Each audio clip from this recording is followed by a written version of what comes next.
ನಮಸ್ಕಾರ ಸ್ನೇಹಿತರೆ, ನಾನು ಮೃತ್ಯುಂಜಯ ಒಂದು ಫ್ರೆಶ್ ಎಪಿಸೋಡ್ಗೆ ನಿಮಗೂ ಸ್ವಾಗತ. ಈ ಒಂದು ವಿಡಿಯೋದಲ್ಲಿ ನಾವು ಹ್ಯುಂಡೈ ಕ್ರೆಟಾ ಎಲೆಕ್ಟ್ರಿಕ್ ನ ಒಂದು ರಿವ್ಯೂ ಮಾಡ್ತಾ ಇದೀವಿ. ವಿಡಿಯೋ ಸ್ಟಾರ್ಟ್ ಮಾಡೋಕ್ಕಿಂತ ಮುಂಚೆ special thanks to Trident Hyundai ಈ ಒಂದು ರಿವ್ಯೂ ಯೂನಿಟ್ ನ ಪ್ರೊವೈಡ್ ಮಾಡಿದ್ದಕ್ಕೆ. ಟ್ರೈಡೆಂಟ್ ಹ್ಯುಂಡೈ ಒಂದು ಲೀಡಿಂಗ್ ಕಾರ್ ನ ಒಂದು ಡೀಲರ್ ಆಗಿದ್ದಾರೆ. ಇವರು ಬೇರೆ ಬೇರೆ ಬ್ರಾಂಚಸ್ ಎಲ್ಲ ಇದೆ. ಡಿಸ್ಕ್ರಿಪ್ಷನ್ ಬಾಕ್ಸ್ ಅಲ್ಲಿ ಇವರ ಒಂದು ಶೋರೂಮ್ ಲೊಕೇಶನ್ ಹಾಕಿರ್ತೀನಿ. ನಿಮ್ಗೆ ಏನಾದರೂ ಒಂದು ಕಾರ್ ನ ಎನ್ಕ್ವೈರಿ ಅಥವಾ ಕಾರ್ ಪರ್ಚೇಸಿಂಗ್ ಪ್ಲಾನ್ ಇದ್ರೆ ನೀವು ವಿಸಿಟ್ ಮಾಡಬಹುದು. ತುಂಬಾನೇ ಒಂದು ಫ್ರೆಂಡ್ಲಿ ಆದಂತ ಸ್ಟಾಫ್ ಇದೆ ಮತ್ತು ಸರ್ವಿಸ್ ಕೂಡ ತುಂಬಾನೇ ಚೆನ್ನಾಗಿದೆ. ಫ್ರೆಂಡ್ಸ್, ಇವತ್ತಿನ ಈ ಒಂದು ವಿಡಿಯೋನ ಸ್ಟಾರ್ಟ್ ಮಾಡೋಣ. ಅಲ್ಲೇ ತಿಳಿಸ್ಕೊಟ್ಟಂಗೆ ಎರಡು ಕಲರ್ ಆಪ್ಷನ್ ಇದೆ. ಒಂದು ಬಂದು ಬ್ಲ್ಯಾಕ್, ಇನ್ನೊಂದು ಬಂದು ಬ್ಲೂ.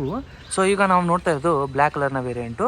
ಅದ್ರ ಜೊತೆಗೆ ಬ್ಲೂ ಕಲರಲ್ಲಿ ನಮಗೆ ಟಾಪಲ್ಲಿ ಬ್ಲ್ಯಾಕ್ ಕಲರ್ನ ಕೂಡ ನಾವು ಆಪ್ಷನಲ್ ಆಗಿ ಚೂಸ್ ಮಾಡಬಹುದು. ಫಸ್ಟ್ ಥಿಂಗ್ ನಮಗೆ ನೋಡಿದ ತಕ್ಷಣ ಕಾಣೋದು ಇದೊಂದು ಕನೆಕ್ಟೆಡ್ LED DRL ಲ್ಯಾಂಪು. ಈ ಒಂದು ಡಿಸೈನು ಹ್ಯುಂಡೈ ಕ್ರೆಟಾ ಎನ್ಲೈನ್ ಅಲ್ಲಿ ನಮಗೆ ಫ್ಯಾಮಿಲಿಯರ್ ಆಗಿ ನೋಡೋಕೆ ಸಿಗುತ್ತೆ. ಸೊ ಅದೇ ಸೇಮ್ ಎನ್ಲೈನ್ ಡಿಸೈನ್ ನ ಇವರು ಫ್ರಂಟ್ ಅಲ್ಲಿ ಕೊಟ್ಟಿದ್ದಾರೆ. ಇದೊಂದು ಎಲೆಕ್ಟ್ರಿಕ್ ಗಾಡಿ ಆಗಿರೋದ್ರಿಂದ ನಾವು ಸೆಂಟರ್ ಅಲ್ಲಿ ಪ್ರೆಸ್ ಮಾಡಿದಾಗ ನಮಗೆ ಚಾರ್ಜಿಂಗ್ ಇನ್ಪುಟ್ ಸಿಗುತ್ತೆ. ನಾವು ಡೈರೆಕ್ಟ್ ಆಗಿ ಚಾರ್ಜ್ ಮಾಡಬಹುದು. ಅಂಡ್ ಇನ್ನೊಂದು ಹೊಸ ಫೀಚರ್ ಏನಂದ್ರೆ ವೆಹಿಕಲ್ ಟು ಲೋಡ್ ಅನ್ನೋ ಒಂದು ಫೀಚರ್. ನಾವೇನಾದ್ರೂ ಕ್ಯಾಂಪು ಅಥವಾ ಎಲ್ಲಾದ್ರೂ ಹೊರಗಡೆ ಹೋದಾಗ ಈ ಗಾಡಿಯಿಂದ ನಾವು ಡೈರೆಕ್ಟ್ ಆಗಿ ಔಟ್ಪುಟ್ ತಕೊಂಡು ನಮ್ಮ ಒಂದು ಲೋಡ್ಸ್, ಇಂಡಕ್ಷನ್ ಕುಕ್ಕರ್ ಆಗಿರ್ಬೋದು ಅಥವಾ ನಿಮ್ಮ ಲ್ಯಾಪ್ಟಾಪ್ ನ ಯೂಸ್ ಮಾಡೋದಾಗಿರ್ಬೋದು, ಈ ರೀತಿಯಾದಂತಹ ಫೀಚರ್ಸ್ ನಮಗೆ ಇಲ್ಲಿ ಸಿಗುತ್ತೆ. ಸಪೋಸ್ ಏನಾದ್ರೂ ಇಲ್ಲಿ ಏನಾದ್ರು ಪ್ರಾಬ್ಲಮ್ ಬಂದ್ರೆ ಇದು ಕಂಪ್ಲೀಟ್ ಆಗಿ ರೆಡ್ ಕಲರ್ ಅಲ್ಲಿ ಟರ್ನ್ ಆಗುತ್ತೆ. ಇದರಲ್ಲಿ ನಮಗೆ ಚಾರ್ಜಿಂಗ್ ಪರ್ಸೆಂಟೇಜ್ ಗೊತ್ತಾಗುತ್ತೆ. ಈ ಗಾಡಿ ಏಡಾ ಸಪೋರ್ಟ್ ಮಾಡೋದ್ರಿಂದ ರೇಡಾರ್ ನ ಪ್ಲೇಸ್ಮೆಂಟ್ ಇಲ್ಲಿ ಕೊಟ್ಟಿದ್ದಾರೆ. ನೀವೀಗ ನೋಡ್ತಾ ಇರೋದು ಏರ್ ಫ್ಲಾಪ್ಸ್. ಇಲ್ಲಿ ಬಂದು ನಮಗೆ 4 ಏರ್ ಫ್ಲಾಪ್ ಸಿಗುತ್ತೆ. ಗಾಡಿ ಒಂದು ಹೈ ಸ್ಪೀಡ್ ಅಲ್ಲಿ ಹೋಗುವಾಗ ಅಥವಾ ಬ್ಯಾಟರಿಯ ಕೂಲಿಂಗ್ ನ ಒಂದು ಎಫಿಷಿಯಂಟ್ ಮಾಡೋಕೆ 4 ಏರ್ ಫ್ಲಾಪ್ಸ್ ಗಳನ್ನ ಇಂಟ್ರೊಡ್ಯೂಸ್ ಮಾಡಿದ್ದಾರೆ. ನಾವು ಗಾಡಿಯನ್ನು ಡ್ರೈವ್ ಮಾಡುವಾಗ ಇವು ಏರ್ ಫ್ಲಾಪ್ಸ್ ಓಪನ್ ಆಗುತ್ತೆ. ಬನ್ನಿ ಫ್ರೆಂಡ್ಸ್, ಈಗ ಬಾನೆಟ್ ಅಂಡರ್ ಏನಿದೆ ಅಂತ ನೋಡೋಣ. ಇದು ಬಂದು ನಮಗೆ 2 ಬ್ಯಾಟರಿ ಆಪ್ಷನ್ ಅಲ್ಲಿ ಸಿಗುತ್ತೆ. ಒಂದು ಬಂದು 42 kWh ಆಫ್ ಬ್ಯಾಟರಿ, ಇದೊಂದು ಮೀಡಿಯಂ ರೇಂಜು. ಮತ್ತೆ ಅದರ ಜೊತೆಗೆ ಇನ್ನೊಂದು ಬಂದು 51.4 kW ಆಫ್ ಬ್ಯಾಟರಿ, ಇದು ಬಂದು ಲಾಂಗ್ ರೇಂಜು. 42 kW ಬ್ಯಾಟರಿಯಲ್ಲಿ ನಮಗೆ 135 bhp ಆಫ್ ಪವರ್ ಸಿಗುತ್ತೆ. 51.4 kWh ಅಲ್ಲಿ ನಮಗೆ 171 bhp ಸಿಗುತ್ತೆ. ಮೀಡಿಯಂ ರೇಂಜ್ ಅಲ್ಲಿ 390 ಕಿಲೋಮೀಟರ್ಸ್ ಮತ್ತೆ ಲಾಂಗ್ ರೇಂಜ್ ಅಲ್ಲಿ 472 ಕಿಲೋಮೀಟರ್ಸ್. ಫ್ರಂಟ್ ಅಲ್ಲಿ ನಮಗೆ ಸ್ವಲ್ಪ ಸ್ಟೋರೇಜ್ ಸ್ಪೇಸ್ ಸಿಗುತ್ತೆ. ಓವರ್ ಆಲ್ ಆಗಿ ಇಲ್ಲಿ 22 ಲೀಟರ್ಸ್ ಸ್ಟೋರೇಜ್ ಸ್ಪೇಸ್ ಸಿಗುತ್ತೆ. ಆರಾಮಾಗಿ ಒಂದು ಬ್ಯಾಕ್ ಪ್ಯಾಕ್ ನ ಪ್ಲೇಸ್ಮೆಂಟ್ ಇಲ್ಲಿ ಮಾಡಬಹುದು. ಇಲ್ಲಿ ಇನ್ಸುಲೇಷನ್ ಕೂಡ ಕೊಟ್ಟಿದ್ದಾರೆ. ಯಾವುದೇ ರೀತಿಯಾದ ಕಾಸ್ಟ್ ಕಟ್ಟಿಂಗ್ ಇಲ್ಲಿ ಹ್ಯುಂಡೈದವರು ಮಾಡಿಲ್ಲ. ಕ್ರೆಟಾದಲ್ಲಿ ನಮ್ಗೆ ಏನ್ ಸಿಗ್ತಾ ಇತ್ತು ಅದೇ ರೀತಿಯಾದಂತ ಒಂದು ಕ್ವಾಡ್ LED ಸೆಟಪ್ ನಮಗೆ ಇಲ್ಲಿ ನೋಡೋಕೆ ಸಿಗ್ತಾ ಇದೆ. ಇದು ಒಂದು ಕಂಪ್ಲೀಟ್ ಆಗಿ ಫ್ರಂಟ್ ನ ಒಂದು ಓವರ್ ವ್ಯೂ ಆಯ್ತು. ಬನ್ನಿ ಫ್ರೆಂಡ್ಸ್, ಈಗ ಸೈಡ್ ಅಲ್ಲಿ ಯಾವ ರೀತಿಯಾಗಿದೆ ಅಂತ ನಿಮ್ಗೆ ತಿಳಿಸ್ಕೊಡ್ತೀನಿ. ಮೇಜರ್ ಆಗಿ ಚೇಂಜ್ ಕಾಣಿಸೋದು ಅಲಾಯ್ ವೀಲ್ಸ್ ನ ಒಂದು ಡಿಸೈನ್. ಏರೋ ಫಿನಿಶ್ ಆದಂತ ಒಂದು ಅಲಾಯ್ ವೀಲ್ಸ್ ನ ಡಿಸೈನ್ ಮಾಡಿದ್ದಾರೆ. ಈ ರೀತಿಯ ಒಂದು ಡಿಸೈನ್ ಚೇಂಜಸ್ ಇಂದ ರೇಂಜ್ ತುಂಬಾನೇ ಇಂಪ್ರೂವ್ ಆಗುತ್ತೆ. ನಮಗೆ ಇಲ್ಲಿ 215/60 R17 ಇಂಚ್ ಅಲಾಯ್ ವೀಲ್ ಸಿಗುತ್ತೆ. ಇದು ಬಂದು ಇದರ ಒಂದು ಬ್ಯಾಟರಿ ಪ್ಯಾಕ್ ಸೆಂಟರ್ ಅಲ್ಲಿ ಲೋಡ್ ಆಗಿರೋದ್ರಿಂದ ನಮಗೆ ಕಡಿಮೆ ಬಾಡಿ ರೋಲ್ ನೋಡಕ್ಕೆ ಸಿಗುತ್ತೆ. ಓವರ್ ವಿ ಮೇಲೆ ಒಂದು 360 ಡಿಗ್ರಿ ಕ್ಯಾಮೆರಾದ ಒಂದು ಪ್ಲೇಸ್ಮೆಂಟ್ ಇದೆ. ಅದೇ ರೀತಿಯಾಗಿ LED ಇಂಡಿಕೇಟರ್ ಕೂಡ ಓವರ್ ವಿ ಮೇಲೆ ಇಂಟಿಗ್ರೇಟ್ ಆಗಿದೆ.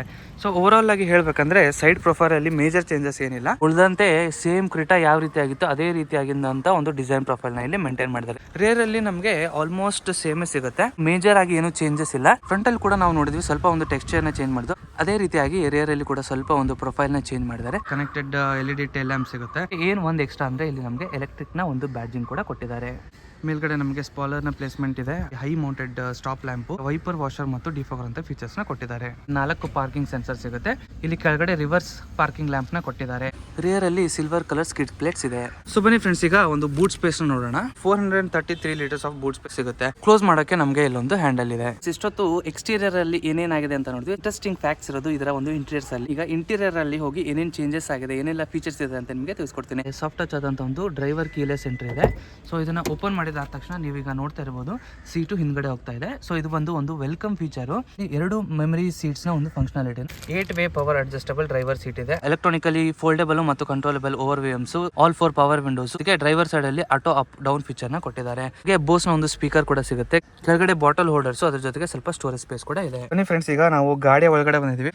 ನಾನು ತುಂಬಾನೇ ಎಕ್ಸೈಟ್ ಆಗಿದ್ದು ಎಲ್ರಿಗೂ ಇದರ ಒಂದು ಸ್ಟೇರಿಂಗ್ ನ ತೋರ್ಸಕ್ಕೆ. ಇದು ಬಂದು ಎಲೆಕ್ಟ್ರಿಕ್ ಸ್ಪೆಸಿಫಿಕ್ ಆಗಿ ಮಾಡಿರುವಂತ ಒಂದು ಡಿಸೈನ್. ಹೆಚ್ಚಿನ ಒಂದು ಮಾರ್ಕ್ಸ್ ಕೊಡ್ ಬರೆದಾಗ ಈ ರೀತಿಯಾಗಿ ಬರುತ್ತಂತೆ. ಸೊ ಹ್ಯುಂಡೈದವರು ಇದೊಂದು ಇಂಟೆಲಿಜೆಂಟ್ ಆಗಿ ಡಿಸೈನ್ ಮಾಡಿದ್ದಾರೆ. ಎಲೆಕ್ಟ್ರಿಕ್ ಗೆ ಸ್ಪೆಸಿಫಿಕ್ ಆದಂತೆ ಮಾರ್ಕ್ಸ್ ಕೋಡ್ ನಮಗೆ ಇಲ್ಲಿ ಲೋಗೋ ಆಗಿ ಸಿಗುತ್ತೆ. ಸ್ಟೇರಿಂಗ್ ಮೌಂಟೆಡ್ ಆಡಿಯೋ ಕಂಟ್ರೋಲ್ಸ್ ಇದೆ. ಅದರ ಜೊತೆಗೆ ಕ್ರೂಸ್ ಕಂಟ್ರೋಲ್ ಮತ್ತು MID ಡಿಸ್ಪ್ಲೇ ನ ಒಂದು ಕಂಟ್ರೋಲ್ ಎಲ್ಲ ನಮಗೆ ಇಲ್ಲಿ ಸ್ಟೇರಿಂಗ್ ಅಲ್ಲಿನೇ ಸಿಗುತ್ತೆ. ಸ್ಟಾರ್ಟ್ ಸ್ಟಾಪ್ ಬಟನ್ ಇಲ್ಲಿ ನಮಗೆ ಕೊಟ್ಟಿದ್ದಾರೆ. ಅದರ ಸುತ್ತ ನಮಗೆ ಬ್ಲೂ ಕಲರ್ ಆದಂತ ಒಂದು ರಿಂಗ್ ಇದೆ. Hill descent control, turn on ಮತ್ತೆ off button, front parking sensors ನ ಒಂದು ಬಟನ್, ಟ್ರಾಕ್ಷನ್ ಕಂಟ್ರೋಲ್ ಮತ್ತು ಹೆಡ್ ಲ್ಯಾಂಪ್ ಲೆವೆಲಿಂಗ್ ಸ್ವಿಚ್ ನ ಇಲ್ಲಿ ಕೊಟ್ಟಿದ್ದಾರೆ. ಸೆಂಟರ್ ಅಲ್ಲಿ ನೋಡೋದಾದ್ರೆ ಕ್ಲೀನ್ ಡಿಸೈನ್ ಇದೆ. ಯೂಶುವಲಿ ಸೆಂಟರ್ ಅಲ್ಲಿ ಬರುತ್ತೆ drive, park, reverse, neutral. Drive selection knob ನ ನಮ್ಗೆ ಇಲ್ಲಿ ಕೊಟ್ಟಿದ್ದಾರೆ. ಇವಾಗ ನ್ಯೂಟ್ರಲ್ ಅಲ್ಲಿ ಇದೆ. ನಾವೇನು ಡ್ರೈವ್ ಮಾಡ್ಬೇಕಂದ್ರೆ ಇದನ್ನ ಮೇಲ್ಗಡೆ ಮತ್ತು ಕೆಳಗಡೆ ಪ್ರೆಸ್ ಮಾಡಿದ್ರೆ ಡ್ರೈವ್ ಮತ್ತೆ ರಿವರ್ಸ್ ಮೋಡ್ ನ ಚೇಂಜ್ ಮಾಡ್ಕೋಬಹುದು. ಅಂಡ್ ಇಲ್ಲಿ ನಮಗೆ ಪಿ ಬಟನ್ ಇದೆ. ಈ ಬಟನ್ ನ ಪ್ರೆಸ್ ಮಾಡಿದಾಗ ನಾವು ಪಾರ್ಕ್ ಮೋಡ್ ಅಲ್ಲಿ ಬರ್ತೀವಿ. ಸೊ ಸೆಂಟರ್ ಅಲ್ಲಿ ನಮಗೆ ತುಂಬಾನೇ ಒಂದು ಸ್ಟೋರೇಜ್ ಸ್ಪೇಸ್ ನಮಗೆ ಸಿಗುತ್ತೆ. ಟ್ಯಾಕೋಮೀಟರ್, ಸ್ಪೀಡೋಮೀಟರ್, ಎದುರುಗಡೆ ಒಂದು ಡಿಜಿಟಲ್ ಡಿಸ್ಪ್ಲೇ ಸಿಗುತ್ತೆ. ಕ್ರೀಟಾ ಅಲ್ಕಾಜಾರ್ ಅಲ್ಲಿ ಏನ್ ನೋಡ್ತಾ ಇದ್ವಿ ಅದೇ ಸೇಮ್ ಆದಂತ ಒಂದು ಇನ್ಫೋಟೈನ್ಮೆಂಟ್ ಸಿಸ್ಟಮ್ ನಮಗೆ ಇಲ್ಲಿ ಕೊಟ್ಟಿದ್ದಾರೆ. ಇದರ ಒಂದು ರೀಜನರೇಟಿವ್ ಬ್ರೇಕಿಂಗ್. ಸೊ ನಾವು ಯಾವ ರೀತಿಯಾಗಿ ಒಂದು ರೀಜನರೇಟಿವ್ ಬ್ರೇಕಿಂಗ್ ಮಾಡ್ತೀವಿ ನಮಗೆ ಅದು ಪವರ್ ವಾಪಸ್ ಸಿಗುತ್ತೆ. ಸೊ ರೀಜನರೇಟಿವ್ ಬ್ರೇಕಿಂಗ್ ಇಂದ ನಾವು ನಮ್ಮ ಒಂದು ರೇಂಜ್ ಅನ್ನ ಎಕ್ಸ್ಟೆಂಡ್ ಮಾಡ್ಕೋಬಹುದು. ಮಲ್ಟಿ ಇನ್ಫಾರ್ಮೇಶನ್ ಡಿಸ್ಪ್ಲೇ ಅಲ್ಲಿ compass, tyre pressure monitoring system, ADAS features ಕೂಡ ನಾವು ಸೆಲೆಕ್ಟ್ ಮಾಡ್ಕೋಬಹುದು. ಲೆಫ್ಟ್ ಮತ್ತು ರೈಟ್ ಟರ್ನ್ ಮಾಡಿದಾಗ ನಾವು ಅದರ ಒಂದು ವ್ಯೂ ನ ನೋಡ್ಕೊಳ್ಬಹುದು. ಇಲ್ಲಿ ನೀವು ನೋಡ್ತಾ ಇರಬಹುದು ಇನ್ ಕಾರ್ ಪೇಮೆಂಟ್ ಒಂದು, ಅದರ ಜೊತೆಗೆ EV ಅಂತ ಇದೆ. EV ಬಟನ್ ನೀವು ಪ್ರೆಸ್ ಮಾಡಿದಾಗ ನಿಯರ್ ಬೈ ಚಾರ್ಜಿಂಗ್ ಸ್ಟೇಷನ್ ಯಾವ್ದಿದೆ, ಅದರ ಜೊತೆಗೆ ನಮ್ಮ ಬ್ಯಾಟರಿಯ ಪರ್ಸೆಂಟೇಜ್ ಎಷ್ಟಿದೆ ಅಂತ ನಮಗೆ ಇಲ್ಲಿ ತಿಳಿಸುತ್ತೆ. ಕಾರ್ ಪೇಮೆಂಟ್ ನೋಡಿದಾಗ ನಾವು ಚಾರ್ಜಿಂಗ್ ಸ್ಟೇಷನ್ ಅಲ್ಲಿ ಆಟೋಮೆಟಿಕ್ ಆಗಿ ಕಾರಿಂದ ಒಂದು ಪೇಮೆಂಟ್ ನ ಮಾಡಬಹುದು. ಇದು ಒಂದು ತುಂಬಾನೇ ಕನ್ವೀನಿಯಂಟ್ ಆದಂತ ಒಂದು ಫೀಚರ್. ನಮಗೆ 2 ಬ್ಯಾಟರಿ ಪವರ್ ಆಪ್ಷನ್ ಸಿಗುತ್ತೆ. ಫಸ್ಟ್ ಬಂದು 42 kWh ಬ್ಯಾಟರಿ. ಇದರಲ್ಲಿ ಪವರ್ ಬಂದು 135 HP, ಅದರ ಜೊತೆಗೆ ರೇಂಜ್ ಬಂದು 390 ಕಿಲೋಮೀಟರ್ಸ್. ವೇರಿಯಂಟ್ ಬಂದು long range option 51.4 kWh battery ಸಿಗುತ್ತೆ. 171 bhp of power, 472 kilometres of range ನಿಮಗೆ ಸಿಗುತ್ತೆ. EV ಗಾಡಿಗಳಲ್ಲಿ ನಾವು ರೀಜನರೇಟಿವ್ ಬ್ರೇಕಿಂಗ್ ಯೂಸ್ ಮಾಡೋದ್ರಿಂದ ನಮಗೆ ತುಂಬಾನೇ ಒಂದು ಬೆನಿಫಿಟ್ಸ್ ಇದೆ. ಇದರಿಂದ ನಾವು ನಮ್ಮ ರೇಂಜ್ ಕೂಡ ಜಾಸ್ತಿ ಮಾಡ್ಕೊಳ್ಬಹುದು. ನಮಗೆ ಇದರಲ್ಲಿ NMC ಬ್ಯಾಟರಿನ ಯೂಸ್ ಮಾಡಿದ್ದಾರೆ. ಮೆಜಾರಿಟಿ ಆಗಿ ಸೇಮ್ ಇಂಟೀರಿಯರ್. ಇಲ್ಲಿ ನಮಗೆ ಮೂಡ್ ಲೈಟಿಂಗ್ ಇದೆ. ಸೊ ಸ್ವಲ್ಪ ಸ್ಟೋರೇಜ್ ಸ್ಪೇಸ್ ಇದೆ. ಸಾಫ್ಟ್ ಟಚ್ ಡ್ಯಾಶ್ ಬೋರ್ಡ್ ಎಲ್ಲ ನಾವು ನೋಡಬಹುದು. ಸೇಮ್ ಕ್ರೀಟಾ ರೀತಿ ಆಗಿದೆ. ಇನ್ನು ಒಂದು ಚೇಂಜಸ್ ಬಂದು ಒಂದು ಸೆಂಟರ್ ಕನ್ಸೋಲ್ ಅಲ್ಲಿ ಡ್ರೈವ್ ಸೆಲೆಕ್ಷನ್ ಮೋಡ್ ಕೂಡ ಇದೆ. ನಾವು ಡ್ರೈವ್ ಸೆಲೆಕ್ಷನ್ ಮೋಡ್ ಯಾವ ರೀತಿಯಾಗಿ ಚೇಂಜ್ ಮಾಡ್ತೀವಿ, ಇಲ್ಲಿ ನಮಗೆ ರೇಂಜ್ ಕೂಡ ಚೇಂಜ್ ಆಗುತ್ತೆ. ಇವಾಗ ಬಂದು ನಾವು ಸ್ಪೋರ್ಟ್ ಮೋಡ್ ಅಲ್ಲಿ ಇದೀವಿ. ಸ್ಪೋರ್ಟ್ ಮೋಡ್ ಆದ ತಕ್ಷಣ ಪವರ್ ಡೆಲಿವರಿ ಸ್ವಲ್ಪ ಜಾಸ್ತಿ ಇರುತ್ತೆ. ಸೊ 472 ಕಿಲೋಮೀಟರ್ಸ್ ತೋರಿಸ್ತಾ ಇದೆ ಸ್ಪೋರ್ಟ್ಸ್ ಮೋಡ್ ಅಲ್ಲಿ. ಅದೇ ರೀತಿಯಾಗಿ ನಾರ್ಮಲ್ ಮೋಡ್ ಅಲ್ಲಿ 487. ಎಕೋ ಮೋಡ್ಗೆ ಶಿಫ್ಟ್ ಮಾಡಿದಾಗ ನಮಗೆ ರೇಂಜ್ ತುಂಬಾ ಜಾಸ್ತಿ ಬರ್ತದೆ. ಇದು ಬಂದು 502 ಕಿಲೋಮೀಟರ್ಸ್.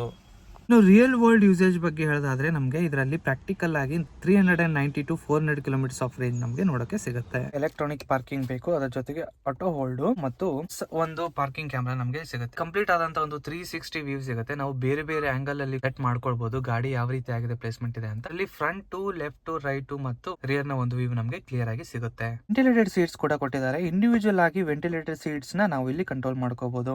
ಸೆಂಟರ್ ಅಲ್ಲಿ ಒಂದು ಆರ್ಮ್ರೆಸ್ಟ್ ಕೊಟ್ಟಿದ್ದಾರೆ. ಆರ್ಮ್ರೆಸ್ಟ್ ಅಲ್ಲಿ ಕೆಳಗಡೆ ತುಂಬಾನೇ ಒಂದು ಸ್ಟೋರೇಜ್ ಸ್ಪೇಸ್ ಇದೆ. ಕೂಲಿಂಗ್ ಫೀಚರ್ ಕೂಡ ಸಿಗುತ್ತೆ.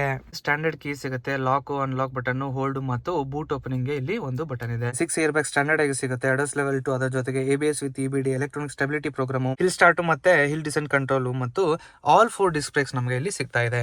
ಡ್ರೈವರ್ ಸೀಟ್ ಅಲ್ಲಿ ಕೂಡ 8-way ಅಡ್ಜಸ್ಟಬಲ್ ಪವರ್ ಸೀಟ್ ನಮಗೆ ಇಲ್ಲಿ ಕೊಟ್ಟಿದ್ದಾರೆ. ರಿಕ್ಲೈನ್ ಆಂಗಲ್ ಮತ್ತು ಫ್ರಂಟ್ ಬ್ಯಾಕ್ ನ ಮೂವ್ಮೆಂಟ್ ನ ಮಾಡ್ಕೊಳ್ಬಹುದು. ಸೀಟ್ಸ್ ತುಂಬಾನೇ ಕಂಫರ್ಟಬಲ್ ಆಗಿದೆ. ಸೈಡ್ ಸಪೋರ್ಟ್ ಕೂಡ ಚೆನ್ನಾಗಿದೆ. ಅಟೆನ್ಷನ್ ಟು ಡೀಟೇಲ್ ಬಗ್ಗೆ ಹೇಳ್ಬೇಕಂದ್ರೆ ಕ್ರೀಟಾ ಎಲೆಕ್ಟ್ರಿಕ್ ಅಂತ ಒಂದು ಲೋಗೋ ಕೂಡ ನಮಗೆ ಇಲ್ಲಿ ಸಿಗುತ್ತೆ. ಎಲ್ಲಾ ಬಟನ್ಸ್ ನಾವು ಇಲ್ಲಿ ಸಾಫ್ಟ್ ಟಚ್ ಅಲ್ಲಿ ಕಂಟ್ರೋಲ್ ಮಾಡ್ಕೋಬಹುದು. ಒಂದು fast charging USB-C port, USB port, middle ಅಲ್ಲಿ 12 ವೋಲ್ಟ್ 180/2 ಒಂದು ಸಾಕೆಟ್ ಇದೆ. ವೈರ್ಲೆಸ್ ಚಾರ್ಜಿಂಗ್ ಆಪ್ಷನ್ ಇದೆ. ನಾವು ಇಲ್ಲಿ ಫೋನ್ ಇಟ್ಟಾದ ತಕ್ಷಣ ಇಲ್ಲಿ ಒಂದು ಆರೆಂಜ್ ಕಲರ್ ಲೈಟ್ ತೋರಿಸುತ್ತೆ. ನೋಡಿದ್ರೆ ಫ್ರೆಂಡ್ಸ್, ಒಂದು ಆರೆಂಜ್ ಕಲರ್ ಲೈಟ್ ಬಂದೈತಿ. ಇಲ್ಲಿ ನಾವು ಚಾರ್ಜಿಂಗ್ ಇಟ್ಟಂಗ ಇಲ್ಲಿ ಒಂದು ಆರೆಂಜ್ ಕಲರ್ ನ ಒಂದು ಲೈಟ್ ಗ್ಲೋ ಆಗುತ್ತೆ. ಕೆಳಗಡೆ ಸ್ಟೋರೇಜ್ ಸ್ಪೇಸ್ ನ ಇಲ್ಲಿ ಕೊಟ್ಟಿದ್ದಾರೆ. ಸೊ ಗ್ಲೋ ಬಾಕ್ಸ್ ಬಗ್ಗೆ ನೋಡೋಣ ಬನ್ನಿ. ಇದು ಬಂದು ನಮಗೆ ಕೂಲ್ಡ್ ಗ್ಲೋ ಬಾಕ್ಸ್ ಸಿಗುತ್ತೆ. ಆಟೋ ಡಿಮಿಂಗ್ IRVM ಇದೆ. ಸೆಂಟರ್ ಅಲ್ಲಿ ಒಂದು sunglass holder, sunroof open ಮಾಡಕ್ಕೆ ಒಂದು ಬಟನ್, 2 LED ಲ್ಯಾಂಪ್ಸ್ ಇದೆ. ಡ್ರೈವರ್ ಸೈಡ್ ಅಲ್ಲಿ ಸನ್ಶೇಡ್, ಕೋ ಪ್ಯಾಸೆಂಜರ್ ಸೈಡ್ ಅಲ್ಲಿ ವ್ಯಾನಿಟಿ ಮಿರರ್ ಕೂಡ ಕೊಟ್ಟಿದ್ದಾರೆ. ನೀವು ನೋಡ್ತಾ ಇರಬಹುದು ಸನ್ ರೂಫ್ ಸೈಜ್ ಯಾವ ರೀತಿ ಆಗಿದೆ ಅಂತ. ಕಂಪ್ಲೀಟ್ ಆಗಿ ಮಾಡಿದ ತಕ್ಷಣ ನಮಗೆ ಒಂದು ಪ್ಯಾನೋರಾಮಿಕ್ ಸನ್ ರೂಫ್ ನ ವ್ಯೂ ನಿಮ್ಗೆ ಕಾಣ್ತಾ ಇದೆ.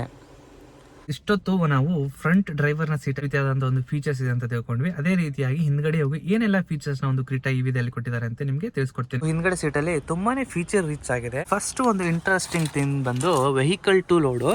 ಸೊ ಇಲ್ಲಿ ಕೆಳಗಡೆ ನಿಮ್ಗೆ ಒಂದು ಸಾಕೆಟ್ ಇದೆ. ಈ ಸಾಕೆಟ್ ಇಂದ ನೀವು ವೆಹಿಕಲ್ ಟು ಲೋಡ್ ಆಪ್ಷನ್ ನ ಯೂಸ್ ಮಾಡ್ಕೋಬಹುದು. ಇದನ್ನ ಸ್ಲೈಡ್ ಮಾಡಿದ್ರೆ 16 ಆಂಪಿಯರ್ 250 ವೋಲ್ಟ್ ನ ಒಂದು ಸಾಕೆಟ್ ನಮಗೆ ನೋಡಕ್ಕೆ ಸಿಗುತ್ತೆ.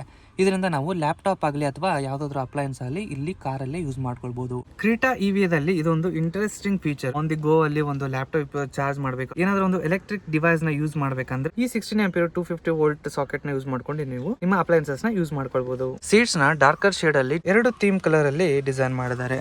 ಸೊ ಇಲ್ಲಿ ಕೆಳಗಡೆ ನಮಗೆ ಡಾರ್ಕರ್ ಶೇಡ್ ಸಿಗುತ್ತೆ ಮತ್ತು ಮೇಲ್ಗಡೆ ಲೈಟರ್ ಶೇಡ್ ಸಿಗುತ್ತೆ. ಅಂದ್ರೆ ಸ್ಟಿಚಸ್ ಕೂಡ ಬ್ಲೂ ಕಲರ್ ಅಲ್ಲಿ ಇದೆ. ಸೈಡ್ ಅಲ್ಲಿ ಸಪೋರ್ಟ್ ತುಂಬಾನೇ ಚೆನ್ನಾಗಿದೆ. ಹಿಂದ್ಗಡೆ ಸೀಟ್ಸ್ ನ 2 ಸ್ಟೆಪ್ ರಿಕ್ಲೈನಿಂಗ್ ಆಂಗಲ್ ನ ಚೇಂಜ್ ಮಾಡ್ಕೋಬಹುದು. ಅಡ್ಜಸ್ಟಬಲ್ ಹೆಡ್ ರೆಸ್ಟ್ ಸಿಗುತ್ತೆ. ಸೆಂಟರ್ ಅಲ್ಲಿ ಒಂದು ಆರ್ಮ್ ರೆಸ್ಟ್ ಸಿಗುತ್ತೆ ವಿತ್ 2 ಕಪ್ ಹೋಲ್ಡರ್ಸ್. ಹಿಂದ್ಗಡೆ ಆರಾಮಾಗಿ 3 ಜನ ಕೂತ್ಕೊಳ್ಬಹುದು. 3 ಸೀಟ್ ಬೆಲ್ಟ್ಸ್ ನ ಇಲ್ಲಿ ಕೊಟ್ಟಿದ್ದಾರೆ. ಸನ್ಶೇಡ್ ಕೂಡ ಇಲ್ಲಿ ಅವೈಲೇಬಲ್ ಇದೆ. Retractable handles, LED lamp. Rear passengers ಗೆ ಇಲ್ಲಿ ಒಂದು ಟ್ರೇ ಸಿಗುತ್ತೆ. ಐಪ್ಯಾಡ್ ಆಗಿರ್ಬೋದು ಅಥವಾ ಫೋನ್ ಆಗಿರ್ಬೋದು, ನೀವು ಇಲ್ಲಿ ಪ್ಲೇಸ್ಮೆಂಟ್ ನ ಮಾಡಬಹುದು. ನಿಮ್ಗೆ ಏನಾದ್ರೂ ಒಂದು ಕಪ್ ಪ್ಲೇಸ್ಮೆಂಟ್ ಮಾಡಬೇಕಂದ್ರೆ ಇಲ್ಲಿ ನಿಮ್ಗೆ ಕಪ್ ಹೋಲ್ಡರ್ ಕೂಡ ಕೊಟ್ಟಿದ್ದಾರೆ. ಫಸ್ಟ್ ಟೈಮ್ ಕ್ರೀಟಾದಲ್ಲಿ ಬಾಸ್ ಮೋಡ್ ನ ಇಂಟ್ರೊಡ್ಯೂಸ್ ಮಾಡಿದ್ದಾರೆ. ಸಪೋಸ್ ಮುಂದ್ಗಡೆ ಯಾರಾದ್ರೂ ಕೋ ಪ್ಯಾಸೆಂಜರ್ ಸೈಡ್ ಅಲ್ಲಿ ಕೂತಿಲ್ಲ ಅಂದಾಗ ನಾವು ಬಾಸ್ ಮೋಡ್ ನ ಆಕ್ಟಿವೇಟ್ ಮಾಡ್ಕೋಬಹುದು. ಸೊ ಬಾಸ್ ಮೋಡ್ ಆಕ್ಟಿವೇಟ್ ಮಾಡ್ಕೊಳ್ಳಕ್ಕೆ ಇಲ್ಲಿ ನಮಗೆ ಬಟನ್ಸ್ ನ ಕೊಟ್ಟಿದ್ದಾರೆ. ಸೊ ಈ ರೀತಿಯಾಗಿ ನಾವು ಮುಂದ್ಗಡೆ ಯಾರಾದ್ರೂ ಕೂತಿಲ್ಲ ಅಂದಾಗ ಒಂದು ಬಾಸ್ ಮೋಡ್ ನ ಆಕ್ಟಿವೇಟ್ ಮಾಡ್ಕೊಳ್ಬಹುದು. ಬಾಸ್ ಮೋಡ್ ನ ಆಕ್ಟಿವೇಟ್ ಮಾಡ್ಕೊಂಡಾಗ ನಮಗೆ ಇಷ್ಟೊಂದು ಸ್ಪೇಸ್ ಸಿಗುತ್ತೆ. ತುಂಬಾನೇ ಒಂದು ಕನ್ವೀನಿಯಂಟ್ ಆದ ಫೀಚರು. ಸೆಂಟ್ರಲ್ ಅಲ್ಲಿ 2 AC ವೆಂಟ್ಸ್, 2 USB-C ಫಾಸ್ಟ್, ಕೆಳಗಡೆ ಸ್ವಲ್ಪ ಸ್ಟೋರೇಜ್ ಸ್ಪೇಸ್ ಇದೆ. ಇಲ್ಲಿ ನೀವು ಫೋನ್ ಅಥವಾ ಏನಾದರೂ ಒಂದು ಸಣ್ಣ ಐಟಮ್ಸ್ ನ ಇಲ್ಲಿ ಪ್ಲೇಸ್ಮೆಂಟ್ ಮಾಡ್ಕೋಬಹುದು. ಪ್ಯಾಸೆಂಜರ್ ವ್ಯೂ ಇಂದ ನಮಗೆ ಡ್ರೈವರ್ ಸೀಟು ಈ ರೀತಿಯಾಗಿ ಕಾಣಿಸುತ್ತೆ. ನಿಮ್ಮ ಒಂದು ಕ್ವಶನ್ಸ್ ಏನಂದ್ರೆ ಕ್ರೀಟಾ EV ರಿಲಯಬಲ್ ಇರುತ್ತಾ ಇಲ್ವಾ ಅಂತ. ಸೊ ಹ್ಯುಂಡೈದವರು ತುಂಬಾನೇ ಒಂದು ಪಾಪ್ಯುಲರ್ ಆದಂತ ಗಾಡಿಗಳನ್ನ ಮಾಡಿದ್ದಾರೆ. ಅದರಲ್ಲಿ ನಮಗೆ ಡೈನಾಮಿಕ್ಸ್ ಅಲ್ಲಿ ಹ್ಯುಂಡೈ ಕ್ರೀಟಾ ತುಂಬಾನೇ ಒಂದು ಚೆನ್ನಾಗಿ ಪರ್ಫಾರ್ಮ್ ಮಾಡಿತ್ತು.